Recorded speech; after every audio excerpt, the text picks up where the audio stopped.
We're up to the 11th bracha of the Shemona Esrei, the bracha of din, of judgment. Hashiva Shofatenu k'varashona, restore our judges as before, v'yo'atzenu k'vatchila, and our advisers as in the beginning. V'hoseh mimen yogon v'anocha, and remove from us sorrow and groaning.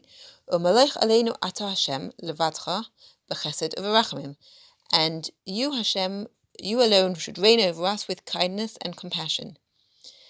V'tzadkenu b'mishpat, and may we be justified through judgment. Baruch atah Hashem melech ohev tzedakah u'mishpat. Blessed are you, Hashem, the King who loves justice and judgment. So we've asked for our health as individuals. We've davened for the land of Israel to produce bounty in preparation for our nation's return home. And now we express our longing for a homeland where Hashem's sovereignty is clear and obvious, and where the leaders are of a stature and a caliber to guide us all in a national tshuva movement. Leaders who are guided purely by the Torah. Hashiva Shofatenu k'varashona, restore our judges as we had formerly. These are the shoftim, the judges.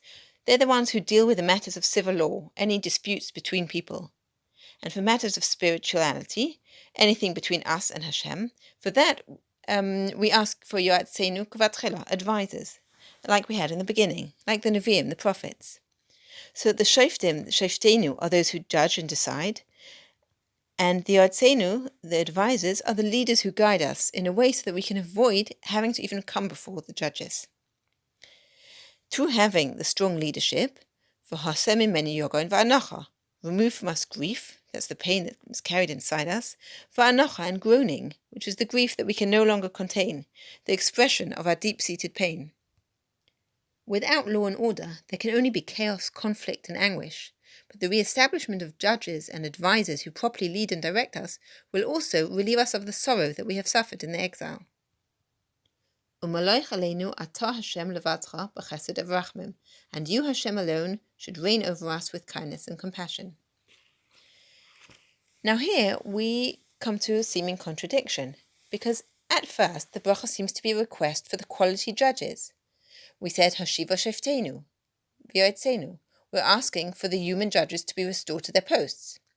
But then over here, we shift to asking that Hashem should malech aleinu atah Hashem levadcha, that only you, Hashem, should rule over us.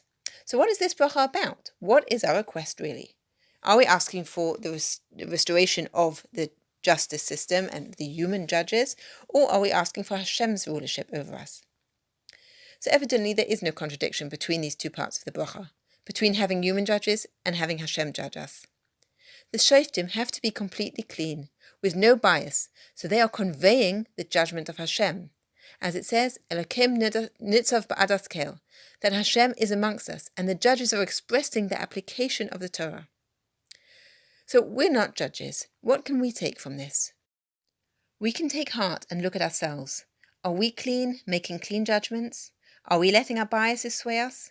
We all make judgments the whole time, and we can learn from this bracha to make an extra effort to look at others with chesed v'rachamim, with kindness and compassion, and judge with tzedakah u'mishpat, with righteousness and pure honesty.